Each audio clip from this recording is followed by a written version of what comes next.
بسم الله والحمد لله والصلاة والسلام على رسول الله وعلى آله وصحبه ومن والاه وتعز من تشاء وتذل من تشاء بيدك الخير. رب اشرح لي صدري ويسر لي أمري واحلل عقدة من لساني يفقه قولي. Assalamu alaikum wa rahmatullahi wa barakatuh.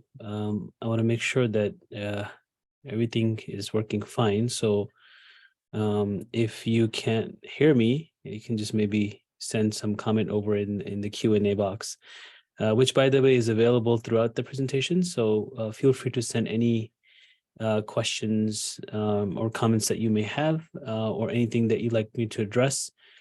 Inshallah, I think we're grateful to CPSA for arranging this important session, and inshallah we'll be having more in the future. And today is primarily focused on how to have a healthy relationship with our children and the importance of that. So inshallah, if you send a comment that we can't address today, I'll make sure to include that in our future sessions. So let me share my PowerPoint because it's good to have something visual that we can also follow. Okay, alhamdulillah. So again, like I said, I'm really happy and grateful. I actually went to CPSA back in 1997.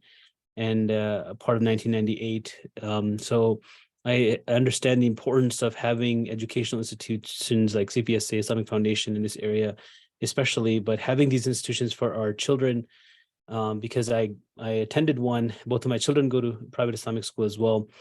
But to also allow us to come in and speak on important topics related to mental health and psychospiritual well-being is also very crucial. And I think we have to be very grateful because one thing I will say is oftentimes private schools struggle, and for rightful reasons. Obviously, there's no funding coming from the government, and it's based primarily on the tuition that is paid. That how to allocate funds and certain priorities are missed.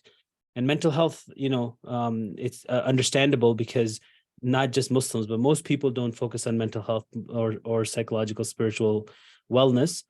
So it gets pushed to the end. But to make it a priority, especially for the parents in our community, I'm very grateful. And I think all parents should appreciate and encourage this in the future as well.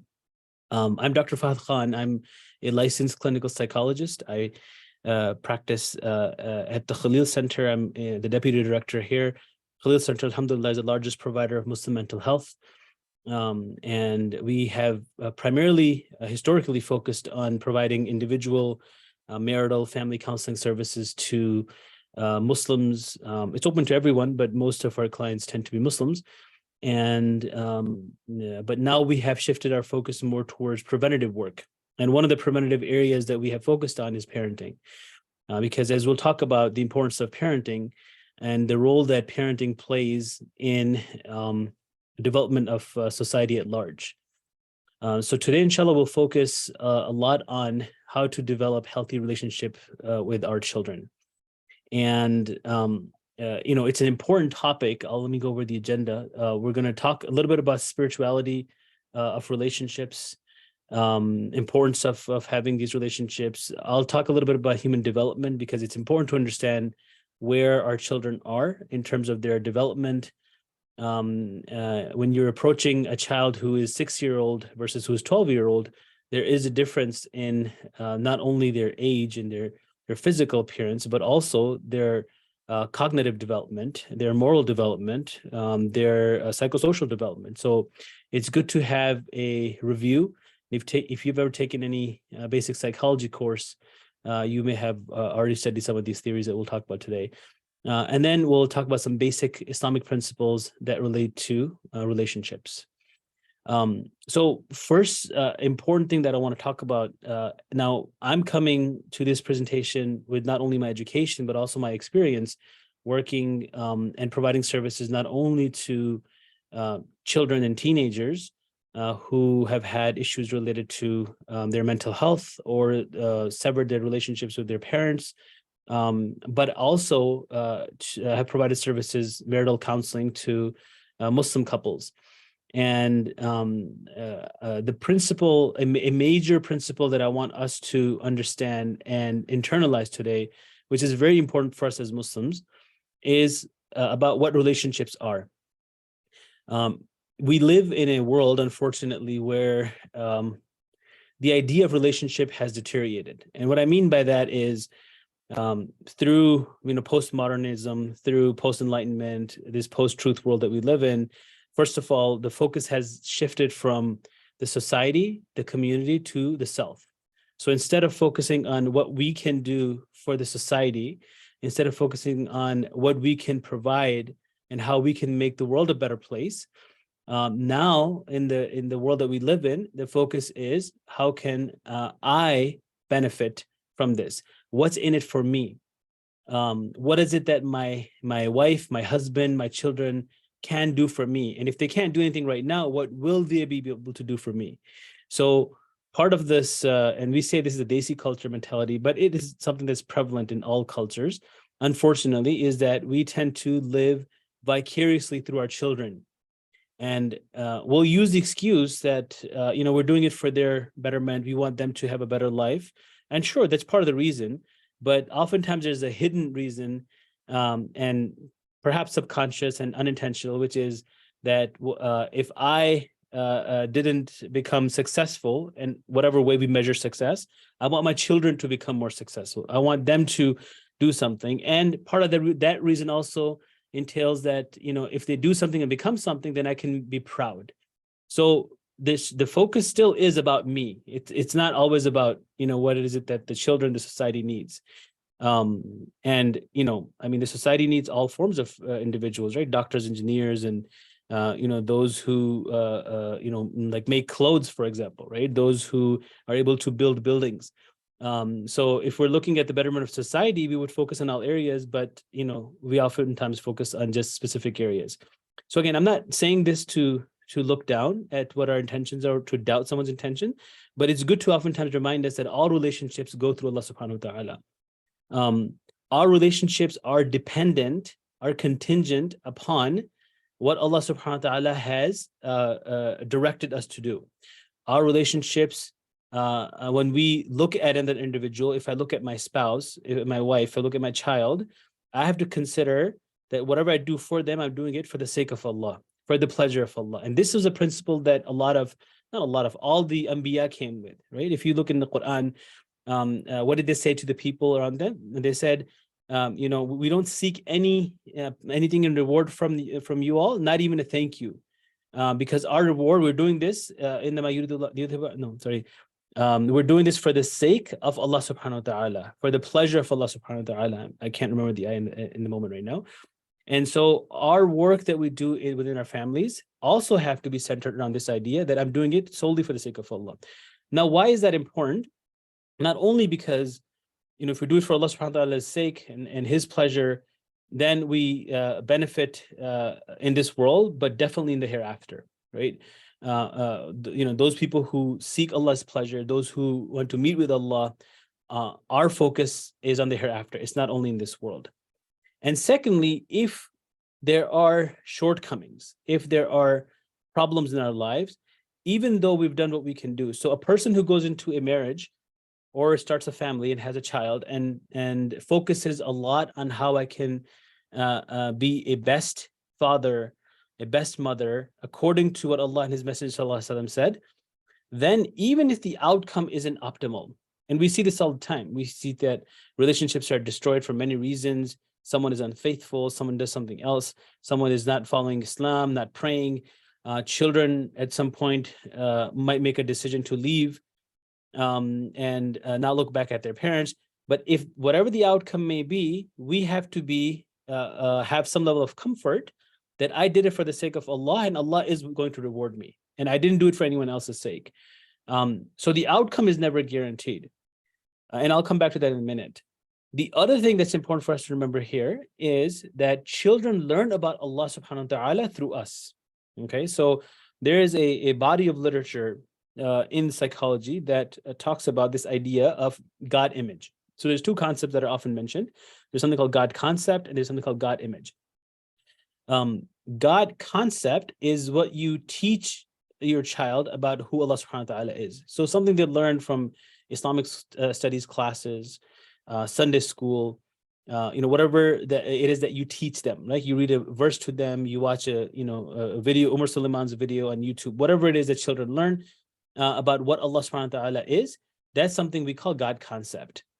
God image is a lived experience of who Allah subhanahu wa ta'ala is, right? So, for example, if you said to someone who has, going back to like 9/11, most of us grew during that time in the US. There were people who were detained in Guantanamo Bay unfairly after 9/11. If you said to any one of those individuals that, the government for the most part is good, American government is good, looks out for our best interest, they will, be surprised. They will disagree with you. Why? Because their lived experience is different than what you may be talking about, which might be a textbook response, right? For the most part, American government is good. Obviously, there's areas that it could struggle. So for children, that lived experience that they have that creates a God image is far more meaningful and personal than a God concept.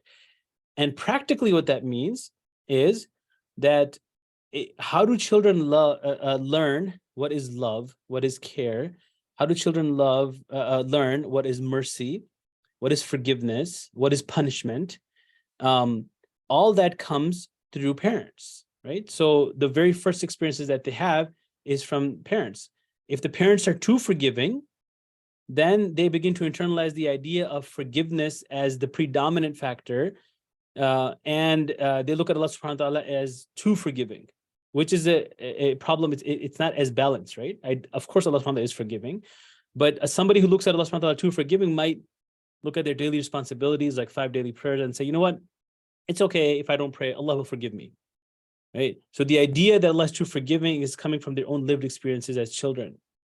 On the other hand, if somebody has had experiences with their parents where parents were too angry, they were too punishing, then they begin to internalize the idea about Allah subhanahu wa ta'ala as well. So God image is created through these lived experiences that children have with their parents. And I have seen this in practice many times, that children who grew up in households where they did not have healthy relationships with their parents tend to direct and displace their anger that was towards their parents towards Allah or towards religion. And especially if it happens within the within the world view of religion. So for example, if the parents are getting mad at their children for not praying, younger children, and getting angry, and it's not balanced by giving them praise when they are praying, if the parents are focused on children reading Quran, but like parents are not reading Quran themselves, like there's some kind of a imbalance there that tends to create resentment in the child's life. And since it's in the context of religion, it turns towards religion. So when they become teenagers, college years, there is a rise in atheism. There's a rise in people leaving Islam, especially youngsters. And most of those people are leaving because of some emotional issue. It's not a rational cognitive. It's a very small percentage that logically somehow comes to a conclusion that, oh, you know what, I don't have to believe in God. There's no God, and therefore I'm not going to follow Islam. In most cases, it is an emotional reaction that they're having towards the experiences they had with their parents, especially within the context of religion. So not only do our relationships go through Allah subhanahu wa ta'ala, children learn about Allah subhanahu wa ta'ala through us, from those experiences that they have through us. And which, by the way, even in adulthood, that continues on, especially with your like spouse and friends and others. And this is why suhbah is important, right? When children are young, obviously parents are their suhbah, they are their company. But when they're older, they have other teenagers around them. When you're older adult, people you hang out with will affect how you and I behave. Okay, so this is a very important concept. Now, if you can internalize this idea, if we all can, in both ways. One is that when I look at a relationship with another individual, like my coworker, I see it through Allah subhanahu wa ta'ala. And I also recognize that my behaviors, my presentation, my relationship with that individual will also affect their relationship with Allah. Then I can tell you all problems in the world will be solved, right? So it's a very difficult concept to internalize, but it's a very important one. This is something that if we could do it, it would make the world a much, much better place. Now, I said this before, and I'm going to repeat it again, that when we work on parenting, or any relationship for that matter, we don't do it with expectations of a positive or an outcome that is favorable. What do I mean by that? So, like if you look at husband and wife relationships, in the Quran, Allah subhanahu wa ta'ala mentions, the righteous wife of Fir'aun. Right? Fir'aun was an evil man, one of the most evil men to ever lived, but his wife was righteous. So she had an evil husband. You have the wives of Nuh and Lut alayhim salam, who were evil, who didn't follow them. So you have people like prophets who had spouses that didn't actually follow them. Similarly, when we look at in the Quran, children that Allah subhanahu wa ta'ala mentions, right? Two specific ones. One is Ismail alayhi salam. This top line of poetry is from Allama Muhammad Iqbal, who says in one of his poems, "Ye fezane nazarat tha ya ki maktab ki karamat thi, sikhaye kisne Ismail ko adab farzandi." He's saying, what was it? Was it this graceful look from his father or from Allah subhanahu wa ta'ala? Was it like this spiritual, metaphysical element? Or was it something that he learned from books? Who taught Ismail how to be the most obedient, the most beautiful son that ever existed? Right? So where Ibrahim alayhi salam goes to him and says, inni ara fil manami anni asma'uka anni adbahuka fanzur madha tara, that I'm seeing in my dream that I am sacrificing you. So what do you say about this? And what does he say? If'al ma tu'mar. Ya abati if'al ma tu'mar. Oh my father, do as you have been told, as you have been commanded, as you've seen. Satajiduni insha'Allah min as-sabirin, that you're going to find me among those who are patient ones. That he doesn't even question. I mean, when we tell our children, I have two children myself, you tell them to do something, the first question is why? Why should I be doing this? What do you mean? Why is that important? Can't it wait? Right? There isn't like, oh yeah, do as you feel. There's a lot of questioning. But Ismail alayhi salam, without any hesitation, says to his father Ibrahim alayhi salam, do as you're told, as you're commanded, right? And you're going to find me inshallah patient. And he was patient. And to this day, we follow, inshallah, our next Eid is coming up. We follow the tradition of Ibrahim and Ismail alayhi salam. On the other hand, you had the son of Nuh alayhi salam. And I shared this story with a lot of people who come to my office, when they talk about their children and how much struggle they're having with trying to discipline, and the children not following Islam or not following, are not quote unquote good kids. So I mentioned the story of Nuh alayhi salam, which is mentioned in the Quran. So when the rain starts coming down and the water starts, gathering, Nuh alayhi salam invites him, says, come join me. And he says, no, it's okay. I'll get on top of a high mountain and I'll be okay, right?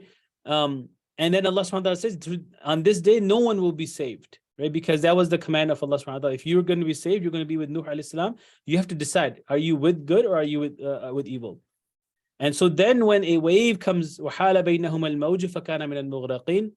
wave comes in between Nuh alayhi salam and his son, and he dies. And he is among those who are drowned. What does Nuh alayhi salam say? وَنَادَى نُوحٌ رَبَّهُ فَقَالَ رَبِّ إِنَّ بَنِي مِنْ أَهْلِي. Like, this is the heart of a father, right? This is the pain of a father. I mean, even if we can logically rationalize and say, yes, I did whatever I'm supposed to do.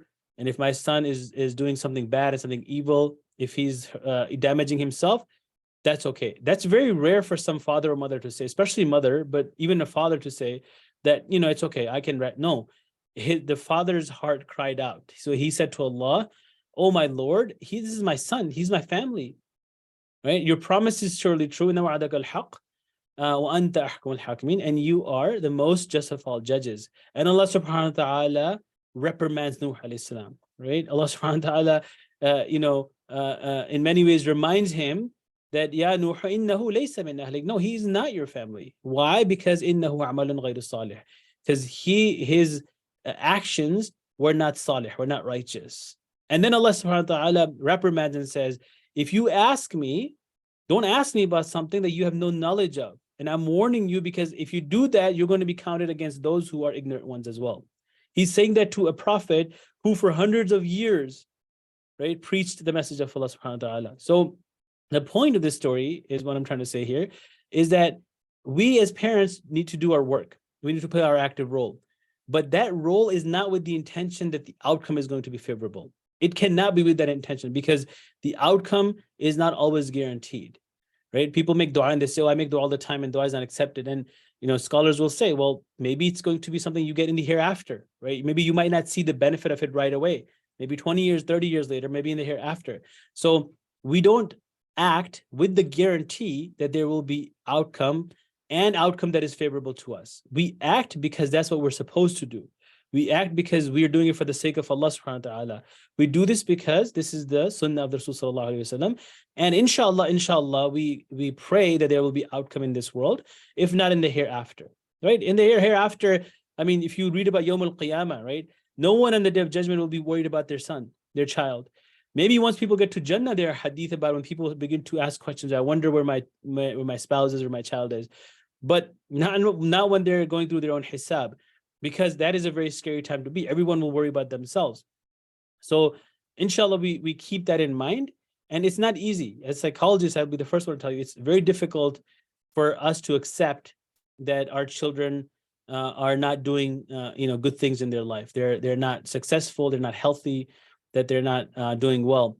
But that's a reminder that we have to constantly remind ourselves that this world is meant to be a difficult place for us. Okay, so why are these relationships important, right? To have a healthy relationship. As a principle, it's important for us to recognize that society is built upon communities, right? And if you come down from that, you see that there are family units that come together and create a community, right? And at the core of the family unit are certain relationships.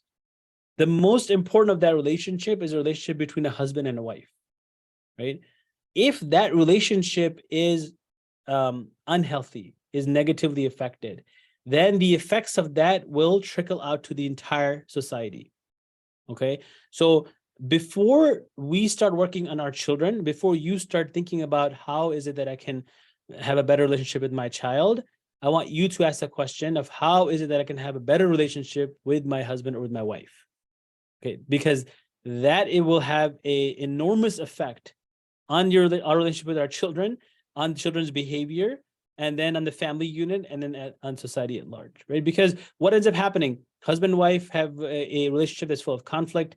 Children are affected negatively by it. These children go out, they get married, they have unhealthy relationships, they can't function well at work. We have unfortunately a epidemic of ADHD, and people think it's ADHD. It's actually not ADHD. It's most of the time it's trauma. Most of the time it's the negative coping that people have learned through their traumatic childhoods, and that's coming out as ADHD. Most people out there are suffering from lack of motivation. They can't seem to motivate themselves to perform at work, and their performance suffers. And it's actually not an issue of motivation. You can give them all the self-help books and speeches in the world. The issue is much, much deeper, and it goes back to their childhood. So that relationship with your husband, with your wife, is probably the most important relationship, other than obviously our relationship with Allah subhanahu wa ta'ala, in this world that we can have. Okay. And then the second most important relationship, in my opinion, is a relationship between a child and a parent. Right.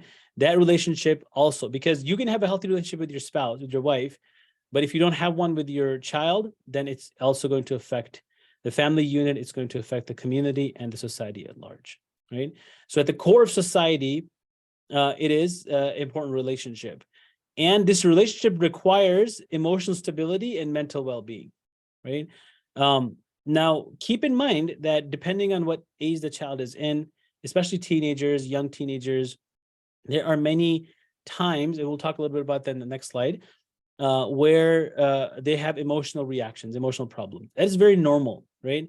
Part of that is a learning. When they first begin to learn how to be angry, they're going to show anger, right? They're going to get sometimes verbal and physical. That's also normal, right? And we'll talk about setting boundaries. But over time, what they're learning is that there are times when we're supposed to be angry, and there are times when we're not supposed to be angry.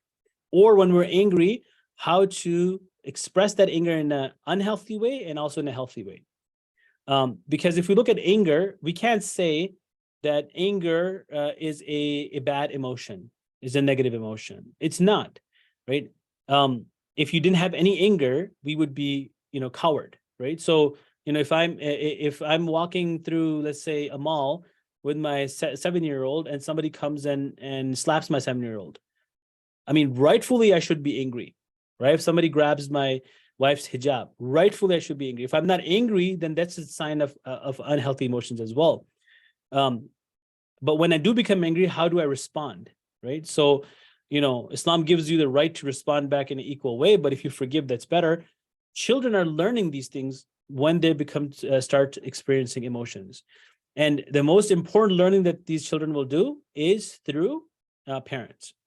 So children will learn through parents that how to be angry. Oftentimes, psychologists will say anger is a learned behavior. Like through social learning, children begin to recognize what makes you angry, how to express that anger, right? So if the father, especially the father, like for a son, it's a very important dynamic.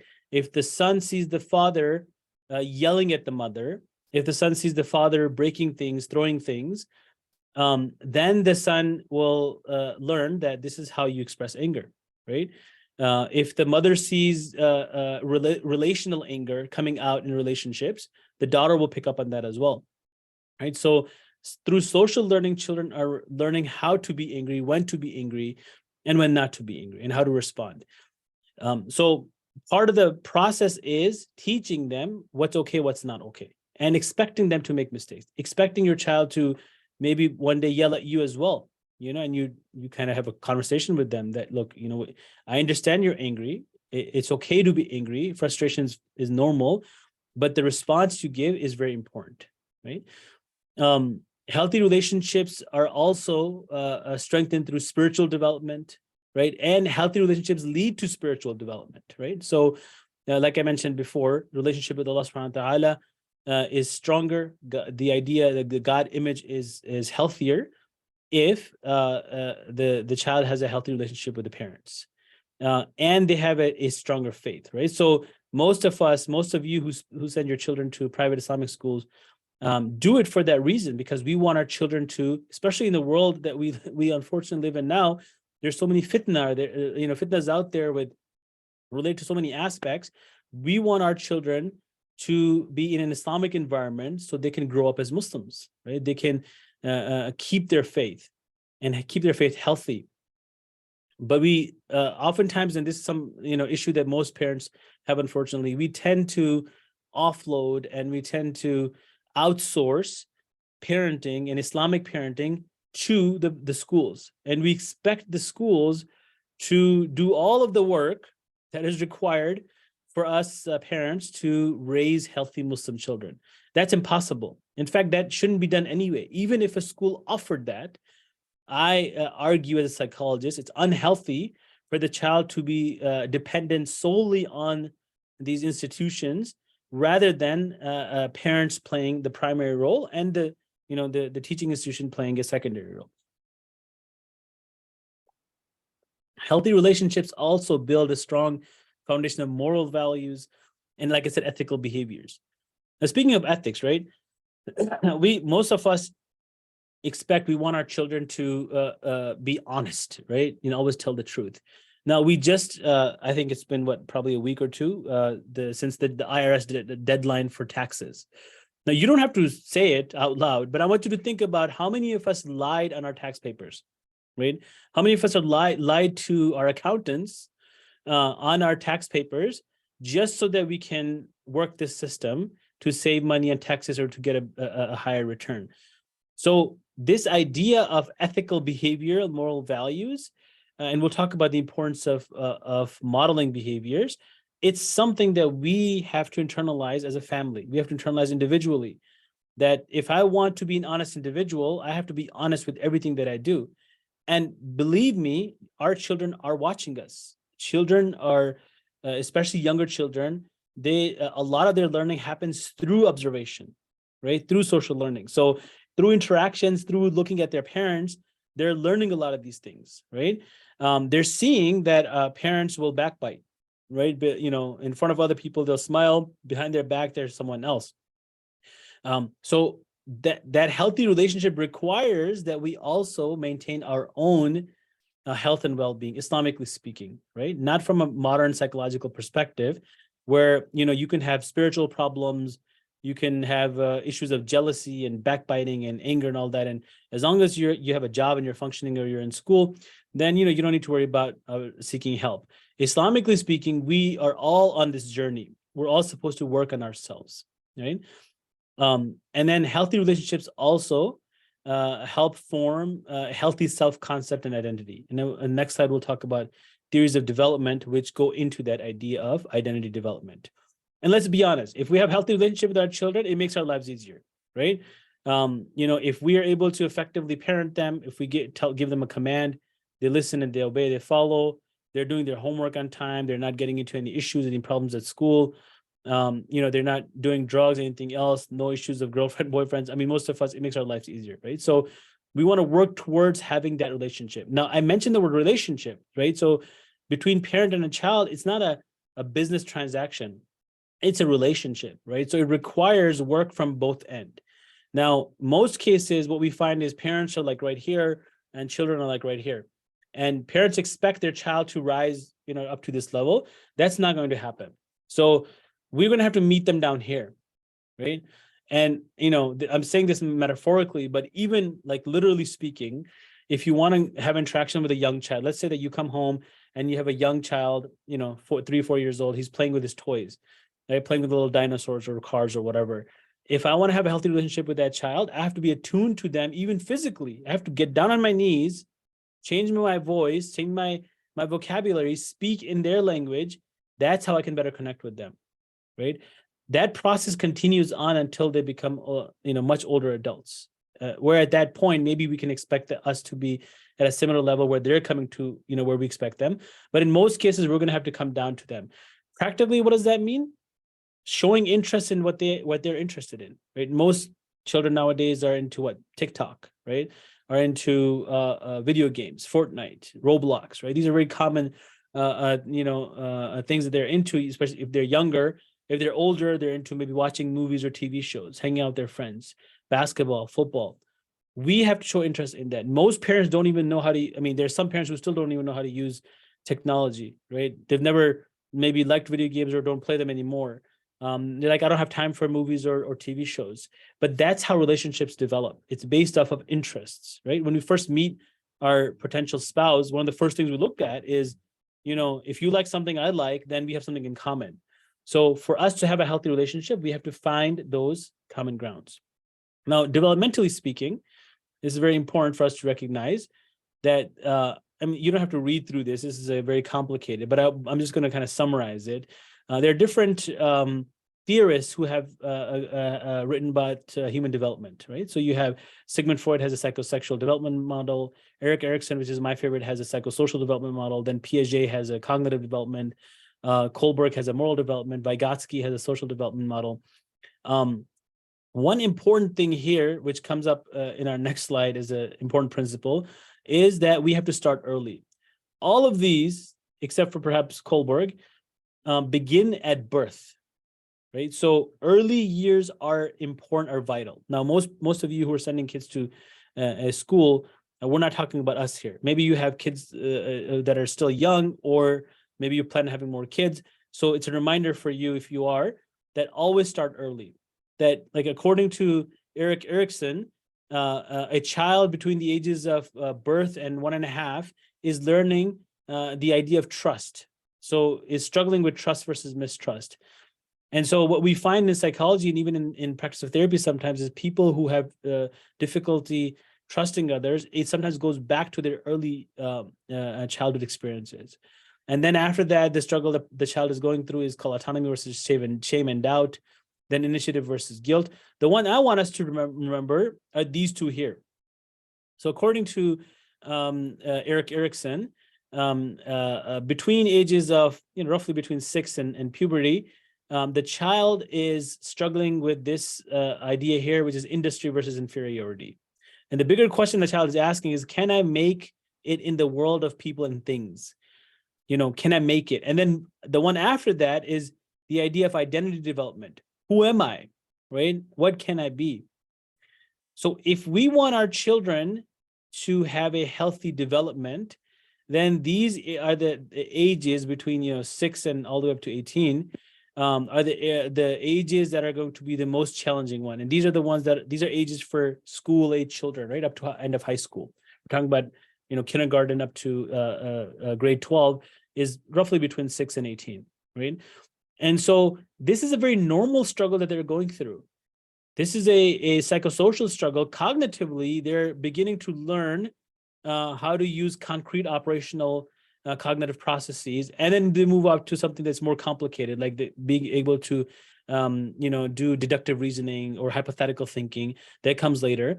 So as they're developing cognitively, as they're developing morally, they're beginning to recognize their place in the world and who they are. So having that identity struggle is very normal. And I will say it is very difficult. It's very challenging. Most of us look at our children and we oftentimes will say, they have it easy, right? I had it difficult. I had it hard. I mean, looking back at my time at CPSA, I mean, it was really tough. I mean, mashallah, we have a new building now in the school. But I remember like in the old building, it was difficult. Our bathrooms weren't as clean, and, air conditioning wasn't working oftentimes. And, it was all over the place. And maybe some of those problems still exist, but going through COVID, we recognize that, children can have it easy. They were able to go through and still learn and adapt fairly quickly. So we say that to our children. It's very easy for them. What do they have to worry about? But if you go down at their level, you recognize that, these are children who are Muslim. There's an Islamic Muslim identity they're struggling with. They're coming from different cultures oftentimes. So it's their Desi, like, Indian, Pakistani. They're struggling with that difference between culture from their home, within their home environment, which also sometimes there's difference, right? They have grandparents that are more Desi than their parents, that are more Arab than their parents, right? And their home environment is different from what they see outside. And even though they go to Islamic schools, but we're talking about society at large, right? What they see in movies and what they observe in the world outside. Then there's now, there are even questions about your gender identity, right? So there's all of these identities that they're struggling with. So it's not an easy time. And on top of that, they're expected to perform well. There's a lot of pressure in high school, especially high school and early college years. In fact, if you look at some of the illnesses that people usually have it based on their genetics, like schizophrenia or bipolar disorder, the very first time that usually people have an episode of these disorders is a late high school, right? Is in high school or early college. Why? Because it's a very stressful time. That time is in fact very stressful. And then if you're going to a private school like CPSA or Islamic Foundation, these schools, it's going to be even more challenging because of how competitive they are, right? My older son, I'll disclose a little bit. He was in a private Islamic school last year, not the year that's currently happened, the year before. And he was struggling to bring home his homework. So we decided maybe 1 year we'll send him to public school. And we did. And so he was in 5th grade going to public school. And then my younger one, who was in 2nd grade, going to an Islamic school.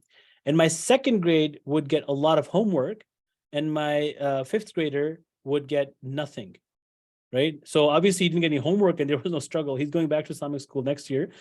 The point I'm trying to make is that Islamic schools are very competitive. In fact, they pride themselves in how competitive they are. Sometimes you go and you see the most competitive school in Illinois is an Islamic school, right? As a psychologist, I don't know if I should be happy about that or not. Because it creates more stress for children. But the point I'm trying to make is that their lives are very stressful. It's not easy. And if we're thinking that they have it easy, and there's a famous saying that people attributed to Ali alayhi salam, Allahu alam, it's not a hadith for sure, that it's said that don't raise your children, لا تربوا أولادكم كما رباكم آباؤكم لأنهم خلقوا لزمان غير زمانكم. That don't raise your children like you were raised, like your parents raised you, because they have been created in a different time than you. Now, this is an old saying, right? I mean, how much change happened between, 1801 and 1823? I don't know, maybe not as much, but between 2001 and 2023, a lot has changed, right? So at the pace that the society is moving, there's so many changes that are happening. We can't expect our children to be raised like us, right? And we can't expect ourselves to completely understand them either, but we have to begin with some level of empathy and understanding. We have to approach with that idea that there are differences, there are struggles that they're going through, and this is causing a lot of stress, okay? Inshallah, we'll go another half an hour or so, and then we'll break for Q&A. So because I want it to be more practical in terms of having relationships, working in healthy relationships, there's some important principles that I want us to remember. This presentation is being recorded. Inshallah, I'll put it on YouTube probably after this right away, if not tomorrow, and I'll share the link with your principal. But you can go to Khuda Center's YouTube, inshallah, to check it out. So first and foremost, like I said, start early and don't give up, right? So starting as early as you possibly can. From day one, we have to be mindful, and in all aspects. So I'll give you one example that I've seen,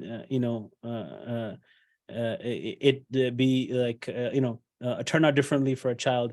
So, for example, most or some parents don't want our children to listen to music, and they'll make the comment, and rightfully so, that music is disturbing, it's unhealthy. There's a lot of like fahashi in music. It's not Islamically good for children, and I understand that. But then if we look at how these kids were raised, music was an essential part of their upbringing, right? When they were very young, they listened to music. YouTube, all these channels that make millions of dollars because children were hooked on them. They're watching them consistently, and TV shows. And then you come to a point now where they're so used to listening to music that all of a sudden the expectation is that you can't listen to music. Same thing with clothing, sometimes, especially for girls, right? Young girls, they can wear whatever they want. And then all of a sudden at a certain age, we're like, now you have to wear hijab and dress, very like modestly. So if we're focusing on raising healthy children, now, I'm not here to give a fatwa. I'm not a scholar about music. I have a very liberal, approach to music. I consider that I don't, it's how you use the music that's important. But let's assume that if you believe truly that music is haram and all forms of music are haram, then we have to begin early on, right? And in the world we live in, we can't expect them to not be exposed to music, but that work has to begin from our side as early as possible. And it has to be continuous effort. We cannot expect to intervene and then take a step back, and then that intervention will just keep working on itself. Parenting is an active process, active role. Being a husband and wife is an active role, right? We oftentimes, people come 2-3 years into their marriage and they're like, I don't feel the love anymore. Well, you can't feel the love. You have to now act. Now that love has to come in. Love is a verb also, not just a noun. So you have to be able to do something that shows love. So with parenting as well, it's not just, you intervene and you stop. It's an active process and ongoing. It's another full-time job that we carry. And this idea of modeling our behaviors, it's very important. In all aspects of our lives, we have to model things that we expect our children to do. So one really good example for us nowadays is the use of technology, right? So we oftentimes parents complain that our children are using too much technology, that they're on technology all the time, they're on their phones all the time. But when we look at ourselves, and now unfortunately even our parents, who is like this WhatsApp nation, right? This they're oftentimes forwarding videos and things on WhatsApp and communicating with each other. We're all attached to technology. Right, we all have a technology in our life that's a very central component. Our refrigerators now have TikTok built in, right? Most of us are taking our phones to the bathroom. So our life is surrounded with technology. Children are observing that in us, and then we expect them to have 1 hour screen time a day. Now, 1 hour screen time is a good expectation. Maybe it's a little bit lower than what average might be out there, but we can't expect our children to have 1 hour screen time a day if we're having 3 to 4 hours and we're doing it in front of them.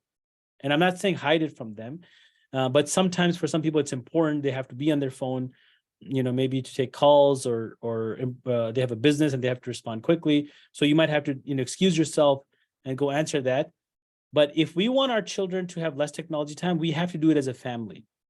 If we want our children to be actively engaged in learning, we have to do it as a family.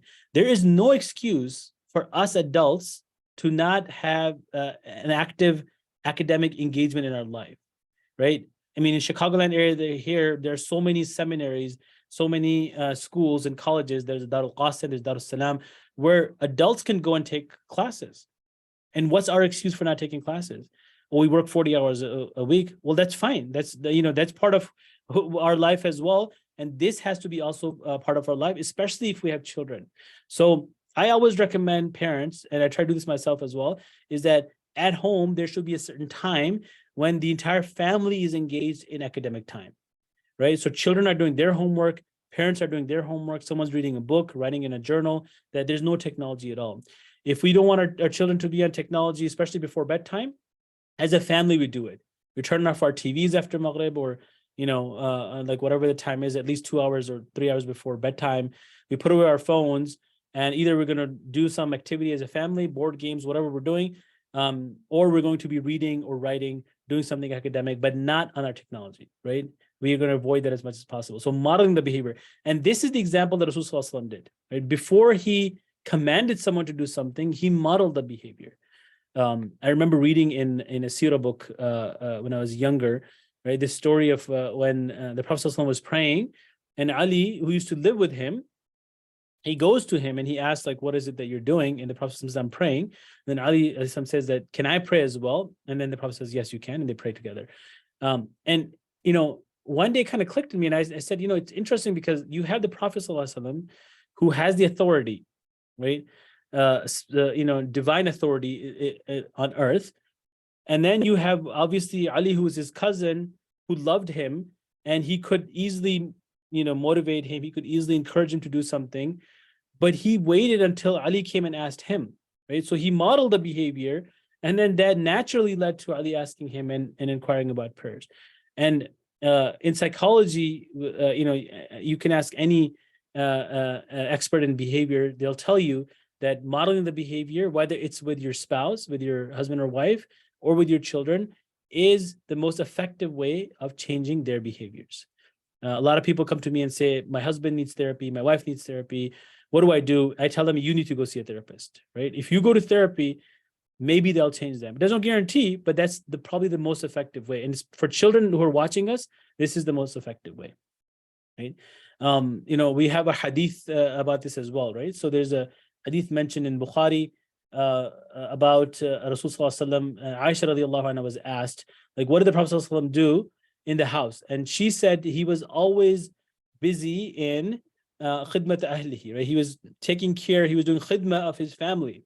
That he would take care of different tasks in the house. In most Desi, like maybe not in this generation, this previous generation, we grew up seeing, our fathers didn't do much in the house. Our mothers were mostly involved in the house. Fathers were just involved in, like, making money, which is a very important responsibility as well. I'm not downplaying that. But the idea was that, when I go home, I don't have to do anything. The Rasul would do household work. He would do chores at home, right? Even though he did things outside too. And the same hadith is mentioned that when it was time for prayer, he would go to the masjid. So he would come home, do house chores. It's namaz time, he would go to the masjid. There's no excuse of like, oh, I've been doing house chores, now I can't go to the masjid. There's no excuse of like, I've been taking care of the community, visiting the sick and all that. Now I don't have to do house chores. And he had I think 7 wives at one time, right? Multiple wives. So he could have easily given different tasks to different wives, but he himself was engaged in it. And we know even through research that engaging in these chores, the habits, are actually good. The other thing I want us to be careful about is choosing our words carefully. So what do I mean by that? Choosing positive words and eliminating negative words creates healthy narratives for children, right? So, for example, I always give this example.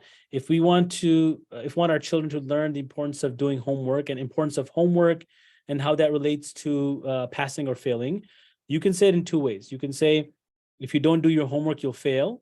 Or you can say, if you do your homework, you'll pass. Same thing, right?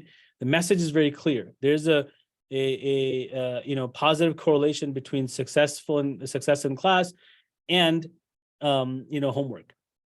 However, if you keep using the vocabulary, don't do your homework, fail, don't do your homework or fail, that becomes part of the narrative of the child, right? That those words echo more in the child's mind and become part of his or her narrative.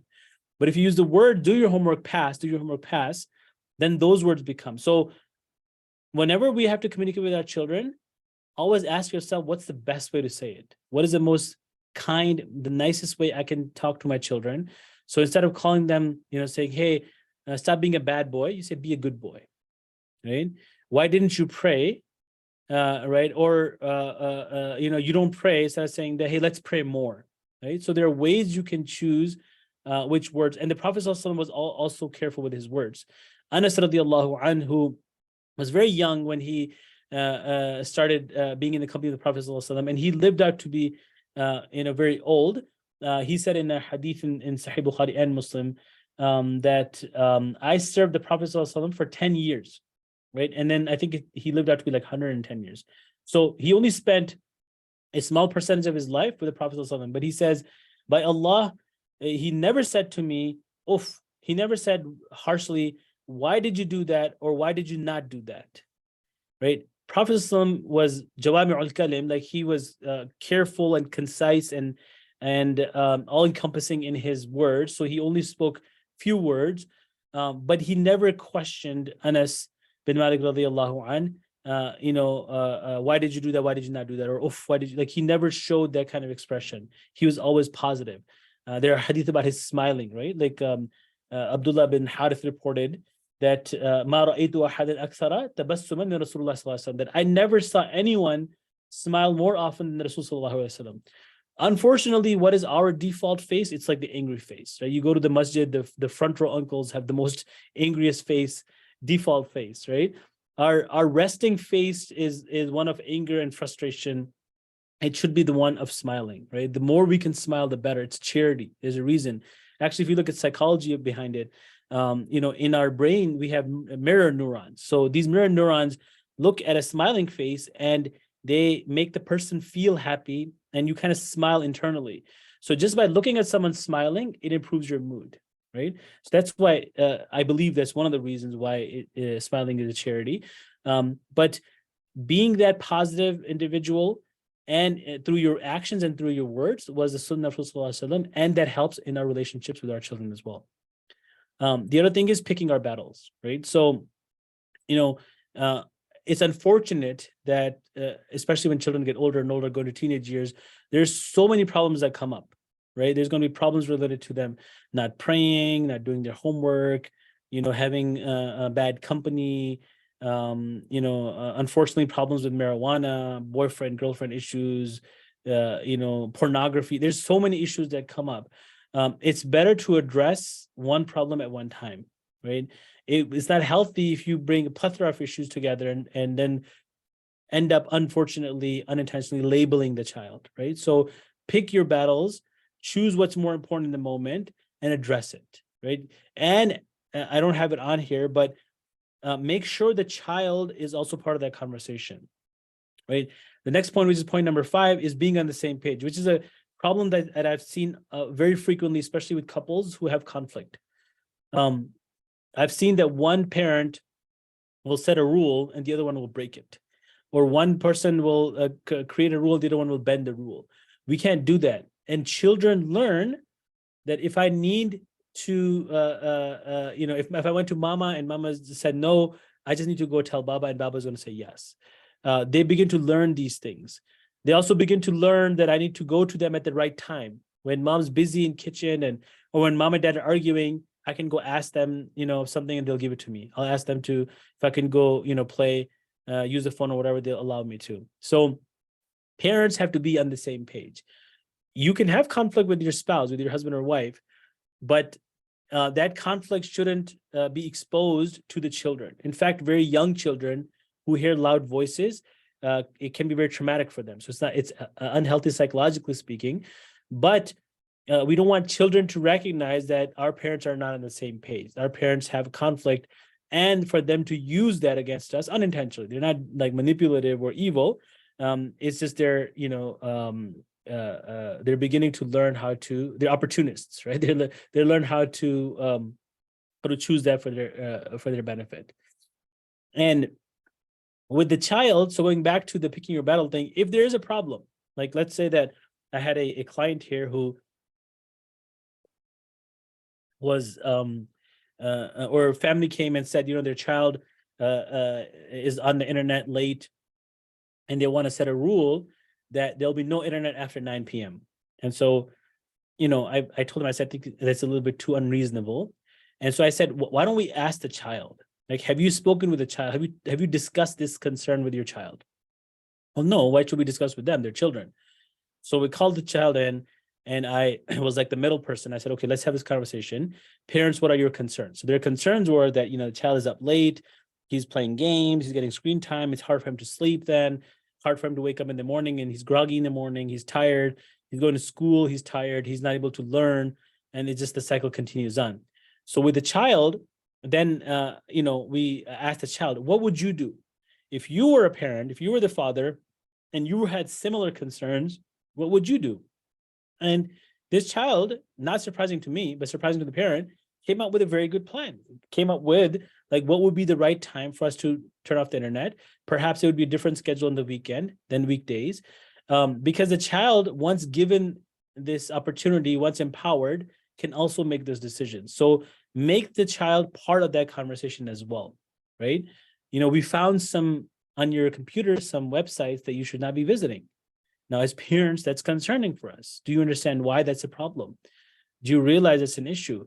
What do you think that we need to do right now, right? Because this is something that is a problem for us. So the child almost always will choose something that the parents can agree with.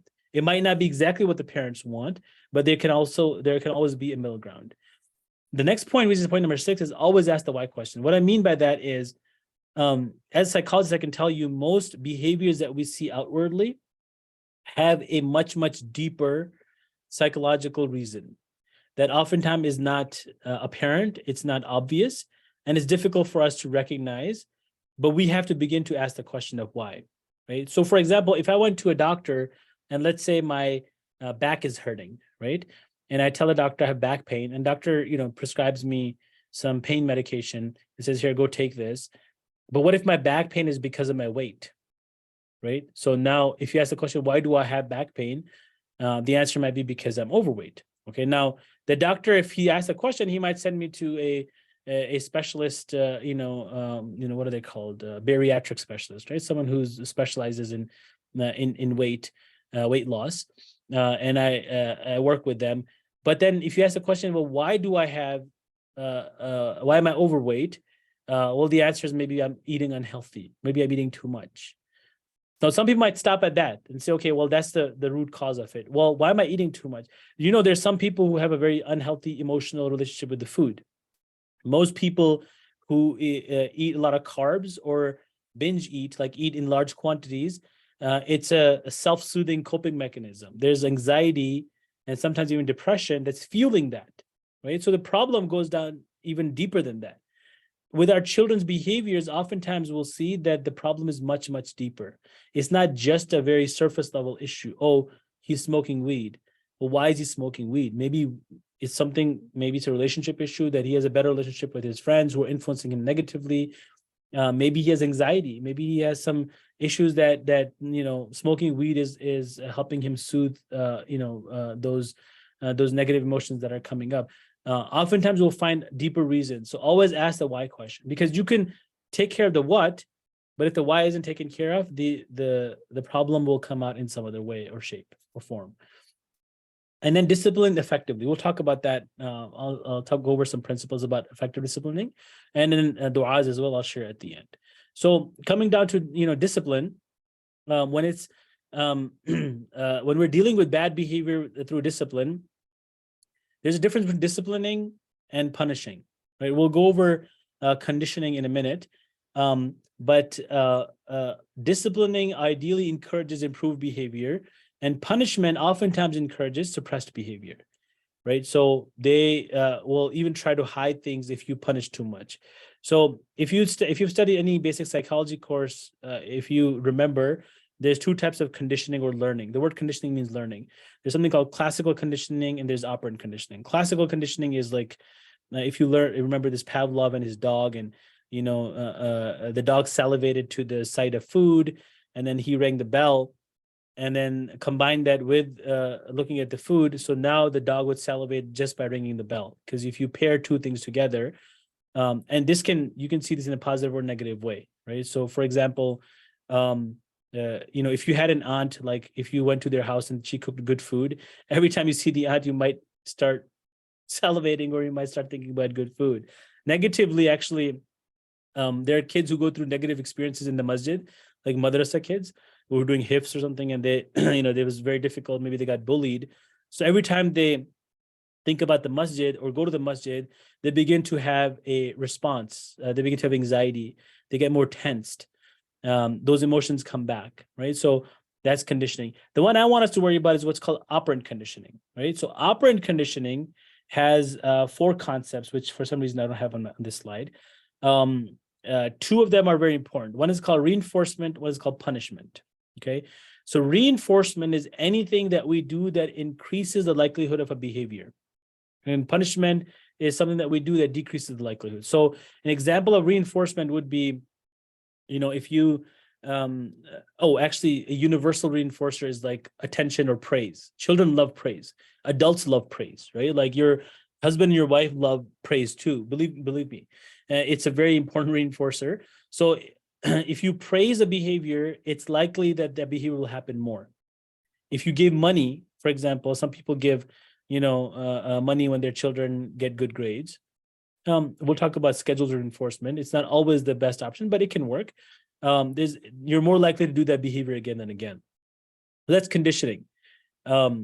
Sometimes if you add something, the behavior increases. Sometimes if you take something out, the behavior can increase as well, right? But we focus more on this positive reinforcement, which is adding something. So finding things in our children's lives that we can give them, that it doesn't have to be a physical transactional thing. It could be, like I said, praise. It could be a hug. It could be spending that quality time with them. That is likely to increase a certain behavior.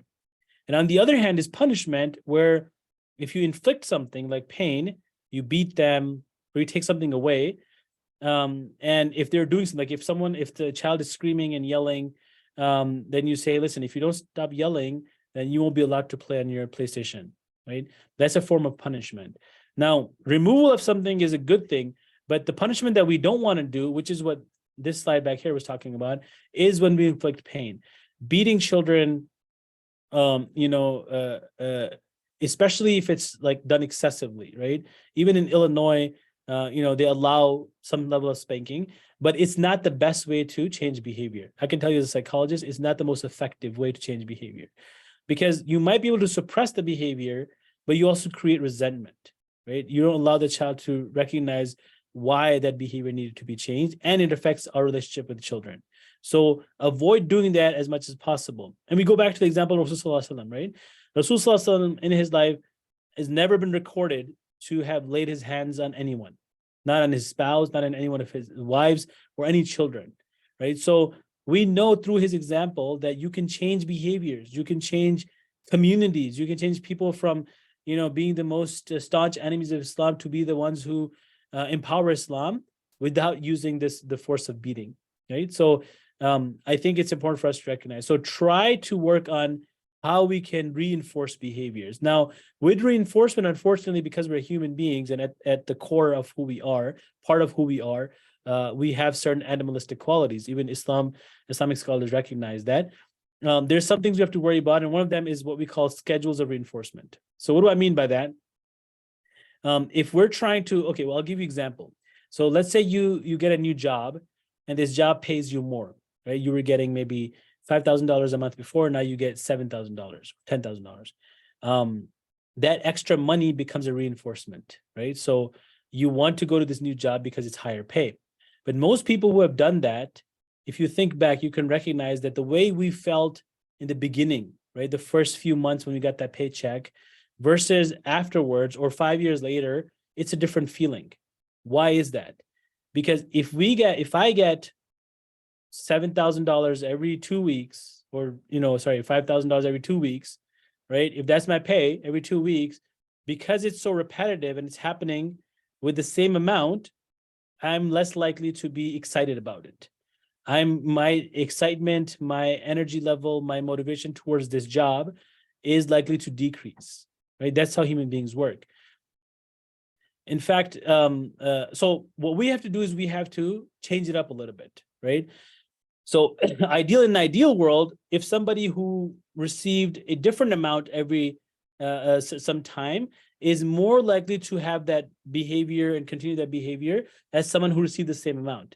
And if somebody received that same amount at different times, not every 2 weeks, maybe after 10 days, maybe after 14 days, maybe after 15 days, is more likely to increase in their behavior. And the example of that is what we see in the casinos, right? People go to this. Why is gambling so addicting? You go to the slot machine, you pull a lever, and sometimes when you pull a lever, nothing happens. Nothing comes out. Sometimes you pull the second time, the third time, maybe the fifth time, you win something. But what do you win? Maybe you won, I don't know, I've never been to a casino, but maybe you win $10. Okay, now it's not that every 10th time is going to be $10, right? You might pull the lever the 11th time and get, $20 or $50. Or you might pull it for 20 times and get nothing, right? Because of the variable interval, which is the time interval between when you are rewarded, and variable ratio, which is the amount of money that you're getting, you're more likely to be addicted. So part of your homework is you have to go back, sit with your spouse, and ask the question: how can we reinforce our children's behavior, right? What is it that we can give them, and how can we have it so that it's not the same thing that they're getting every single time? So if we tell, like if a child is reading Quran, memorizing Quran, we say, okay, every juz that you complete, I'm going to give you $100. The first time it's going to feel great. Oh, I'm getting $100. Second time, $100. The 13th time, it's not going to feel much, right? So we have to be very cognizant of that. So how can we reward them? Maybe you don't give them $100 for every juz. Maybe it could be like the third juz you get 100, but then after that, maybe 2-3 times you don't get anything. And the next time you give them something bigger. Maybe you buy them something else, right? You reward them in some other way. You take them out on some vacation or take them to Umrah. So we have to work on creative ways. This is why parenting is an active process. We can't just leave it. It's not as easy as saying, okay, you know what? $100 for every juz, $50 for every A that you get every semester, and we can just sit back and relax and say, okay, we've done our job. This child is going to sail through, his hifz or his full-time school. That doesn't happen, right? So we have to be very creative in this as well. And the last thing that I mentioned, we'll end with this, was dua, right? These are the two important duas that I want us to memorize. If you haven't memorized already, they're from the Quran. These are very important du'as because part of like I said, making dua is what? Dua is ibadah, right? So when we make the dua to Allah subhanahu wa ta'ala, we are getting rewarded for making dua. And inshallah, if the effect of the dua or what we're asking doesn't happen in this world, then it will happen in the hereafter. So first one is Rabbi habli min as-salihin. Oh Allah, grant me a child from among the righteous. Usually people can make dua, whether it's before they have a child or even when they have a child, right? That you're asking Allah for them to be righteous. And the next one is a very beautiful dua from Surah Qaf. Rabbi awzi'ani an ashkura ni'mataka allati an'amta alayya wa ala walidayya wa an a'mala salihan tardahu wa aslih li fi dhurriyyati inni tubtu ilayka wa inni minal muslimin. The translation is that, oh Allah, inspire me to always be thankful to you for your favors, which you have blessed me and my parents with, and to do good deeds that please you, and instill righteousness in my offspring. I truly repent to you, and I truly submit to your will.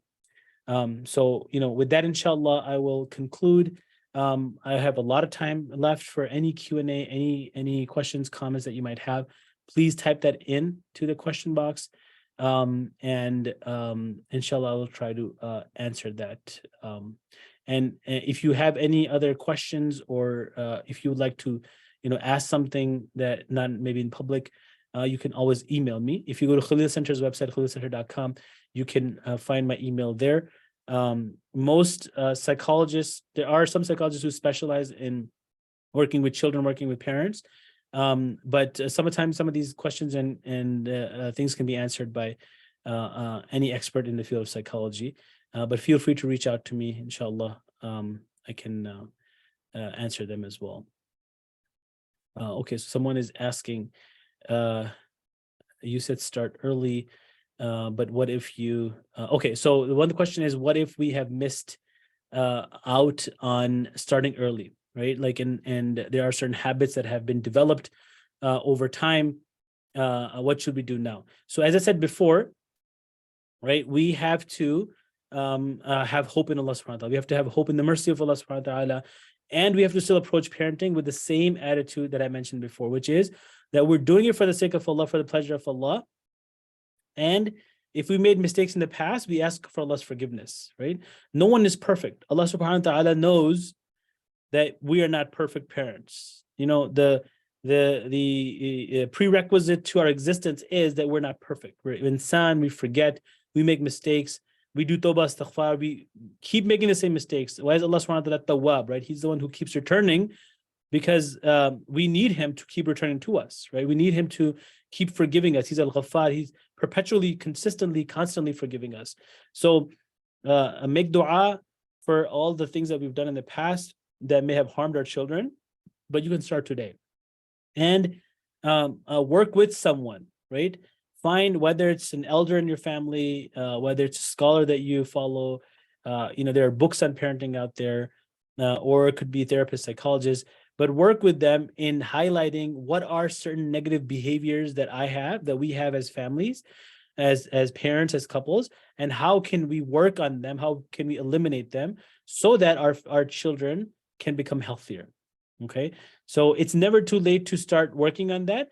Although I will say sometimes, like if a child has gone astray and like the relationship has damaged severely, it might take a lot of time and effort and a lot of du'as for that child to come back. So it might be easier if they're younger, but still we can't give up, right? And if you've tried again and again and again, and the child is not reciprocating, it's hard to say sometimes, but at some point you're going to have to, just say that, okay, I've done the best I can. Part of the parenting and intervention is that we work on ourselves. I remember I mentioned that at the beginning. So the goal of parenting is not just to make our children better, it's actually to make ourselves better. And then inshallah that reciprocates and that trickles down to our children. How do you manage a child who's defiant and disrespectful?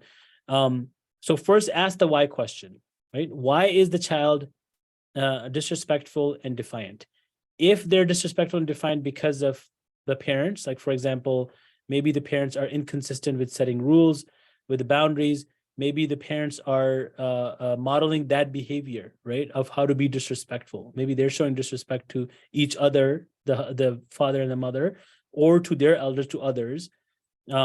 Maybe there's other issues with the child. Maybe the child is struggling. So I'll give you one example. We talked about ADHD, right? So there's something called pure ADHD, which a child is born with this a struggle of not being able to focus. Then there's something called like ADHD symptoms as a result of, say, trauma and just seeing family conflict, bullying. So the child begins to like tune out, to not pay attention because it's a lot easier. It's more soothing. It's a self-soothing technique.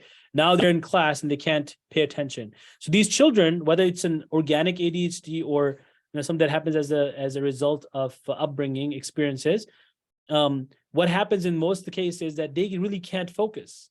It's not that they don't want to focus; they cannot focus. It's like asking a person who only has one leg to start walking and running. That person can't do it. Not that they don't want to do it. So that creates this issue. Another issue, oftentimes just comorbid with ADHD, is something called oppositional defiant disorder, right? Because the child at some point, not like an active like process, this is happening passively and subconsciously, begins to become defiant because like I really can't focus and my parents don't understand that. So you know what? I don't care what they have to say. I'm going to stop listening to them. What are they going to do? Right? So we have to get to the root cause of why the child is defiant and disrespectful and work on the root cause. Because you can work on the symptoms. You can bring in all these things that we talked about today, conditioning and all that, all these fancy things, but it won't have an effect if the problem still exists. If the husband and wife are still having these problems, the children are observing all of that, and we try to work on children and not on ourselves, the problem will continue or it'll come out in some other way or shape or form. Okay, so let's see. Next one is but I need tips on promoting sibling camaraderie. Okay, so understand that conflict between siblings is normal, right? Unfortunately, like especially if the age gap, I think is like 2 years or 3 years. There's a certain number that they mention in literature that it causes a lot of sibling problems. So keeping in mind that sibling conflict is normal, keeping in mind that siblings tend to even have certain dynamics, right? So sometimes they can come together, like in this question when this is being asked, and they can work against another sibling, right? So they like create this pair or dynamic where two of them are together and they're working against the parent or working against another sibling. Sometimes they have so much conflict that they don't get along with each other, right? These dynamics are there. Going back to the principle of it, if you ask the why question, right? Did the parents create a dynamic that allowed the siblings to have this problem, like they're having too much conflict, or they're coming together now to be against the parent? Like there's one family that I dealt with where one of the sibling had basically left the house, perhaps even left Islam, and it was due to the over strictness of one of the parent. And then now the second sibling was talking to the first sibling. The first sibling was convincing the second one, you should also leave them. And, so that was unhealthy camaraderie, right? So is there a reason, underlying reason why that's happening beyond what would be considered normal, which again is there all the time? The other thing is, unfortunately, when siblings come in, because they're coming in different order, even if they come as twins, but naturally our attention tends to go towards one or the other, especially in any given time. Parents find it difficult to balance between two children. So one child feels like they're left out. We have to have a relationship with each of the child that is separate and that is also healthy, right? And it's very difficult to do, because if you're a father or a mother, let's say if I'm a father, I have two kids, and I want to have a healthy relationship with my older son, my younger son is naturally going to try to come in and take my attention away. Right? And if I push him away, he's going to feel like he's left out. So I have to create a boundary that, look, right now it's his time. Okay, so I'm going to spend some time with him. He needs to speak. Okay, now this time is your time. So now I'm spending time with you. Doesn't have to happen every day. It could be like on a weekly basis, but we have to start to draw those boundaries. Naturally, if it's not something that's happening consistently or too much, with time and with age, children do grow out of it, as long as it doesn't create long-term resentment. Okay. Next one is, please keep it anonymous. Okay, I did keep that anonymous. If your older child has a habit that isn't great, should you try to start early at a younger child to stop that habit? How to handle? Okay. So again, if the habit, if you're worried about the younger child who's also going to have the same habit, is the habit because of something else happening in the household, right? So, you also don't want to punish the younger child for what I'm just going to use an example of the example is like watching too much TV, or someone getting like a phone too early. Someone got a phone at the age of 12 or 13 years of age, and then you're like, oh, that was too early. He's stuck on the phone. I'm going to give the younger one, at even a younger age. That's going to create more problems, right? So if you want to extinguish a habit, first off, finding that right balance. What is that supposed to be? So if child is watching too much TV, as a family, how do we move away from technology? How do we give our child opportunities to keep busy so that they don't have the need to watch TV? Unfortunately, we live in a time where children are overly stimulated, constantly stimulated. Even if you watch like the Marvel movies, you watch the very first ones that came out 15, 20 years ago versus the ones that came out later, you notice that they're overly stimulating, right? There's constant stimulation, there's constant dopamine rush that these kids are getting in their brains. So sitting down and not doing something or just talking is boring. And it's unfortunate, but that's true. So if we are going to ask our children to not watch TV, if we're going to ask our children to not be on technology, then we have to give them ways and avenues to do something else. And we need to do that as a family, right? Start creating these boundaries as a family, start bringing that time down. So if somebody's on technology, say 4 hours a day, 5 hours a day, instead of going from 5 to like nothing or to 1, bring it down slowly, right? It requires a lot of willpower for people to, like, if you're an alcoholic, to all of a sudden quit. Like if you're, a drug addict, what usually works is that if you bring it down slowly and consistently, the best actions in the eyes of Allah are the ones that are consistent, even if they're small, right? That's a hadith. So start working down and work as a family. Make it as a family intervention, that we as a family are going to do it. So the younger sibling won't have to feel like, why am I being punished for the older sibling? What should a parent of a 13-year-old boy, good student, doing HIFs, discover their iPad history or visit to porn site? Okay, so if you discover porn, it's unfortunate. Okay, I tell this to parents. As a parent too, I'm reminding myself that exposure to pornography, exposure to smoking marijuana, which is legal in Illinois, exposure to or talking to the opposite gender. These are things that all children are going to go through, unfortunately, right? If we catch it early on, which is what we hope, and if we have a good relationship with them, then that's where these conversations begin to happen. That why is it unhealthy? Why is it un-Islamic? We can't just give the answer, no, it's not allowed in Islam. Rightfully, children ask the questions, why? Right? So we have to be able to satisfy to them why it's wrong for them to look at pornography or smoke weed or have a girlfriend, right? But one thing we don't want to do is freak out. What most parents do, they freak out over a reaction, and then all of a sudden confiscate everything that they have, right? Have a conversation, tell them, look, you did something wrong. Here's your punishment for what you did wrong, which should, by the way, be not a long-term thing, right? So if somebody has an iPad, they were looking at something that was unhealthy, you're like, I'm taking your iPad away. You won't have iPad forever now. No, it's okay. As a punishment, you will not be allowed to use your iPad for the next, say, 2 days or whatever punishment they require. And also as a punishment for the next, a few times, we're going to observe you. If you use the iPad, you can only use it in front of us, facing us. You can't have it at night. So set some boundaries, but don't overreact, right? Don't all of a sudden create this extreme reaction to something that, unfortunately, every one of us has been exposed to pornography. I mean, if anyone here says otherwise, mashallah, you lived in some magical place, but every one of us has been exposed, accidentally, intentionally, through a friend, through cousin, someone else. So it's not something that we're saying it's okay to do, but you have to expect these things, unfortunately, especially in the world that we live in. Okay, let's see. High schooler son wants to be in his room all the time. When it comes from the school, he wants more privacy and disturbances.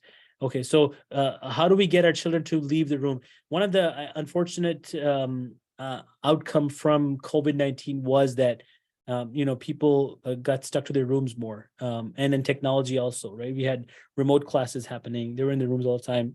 So expect that kids do like being by themselves. At some age, they actually have more fantasy world, that they're in their brains a lot, in their fantasy world a lot. And in high school, they're more interested in talking to their friends, talking online, being on TikTok. So we have to create, and with their help, hey, I've noticed as a family, we don't do things together, right? We used to spend more time when you were younger, but now that you've gotten older, we haven't been able to spend time together. Can you tell me ways that we can spend time together? Help us figure out ways in which we as a family can spend more time together. In relationship, we always talk about this as psychologists, that don't use you, use I language, like say we, because you don't want to tell the child or any individual, why are you in your room all the time? You're in your room all the time. People become defensive, naturally, human beings. If we say, make it a we problem, or us or me, I miss having time with you. I want to spend more time with you. Tell me, what is it that we can do? You tell me ways and I'll make it happen, right? If it's possible. So there's some ways to do that, but you can expect naturally that they're going to be more, at some age, all children are more attracted, more inclined towards their friends and their own life, unfortunately. If child has anxiety, new activity situations to the extent they don't want to meet people. Okay, so this is also another outcome of COVID, unfortunately, was social anxiety had increased, right? Well, first off, I think seeking professional help is important. So finding a child therapist, whether they're Muslim or not, would be helpful to help with anxiety. There are some behavioral techniques and ways that they can teach the child and parents on how to work on it. But a general solution to the problem of anxiety, anything that gives anxiety, is exposure, right? You face that which gives you anxiety, face your fears. Like fear is a form of anxiety. So sometimes you have to force, and hopefully it doesn't create too much conflict, or motivate the child to leave the room, right? So, for example, if your child loves eating out, you're like, hey, we're gonna go to the park and then we're gonna go eat out, right? So you're attaching two things together, and you're giving them an opportunity to leave their room.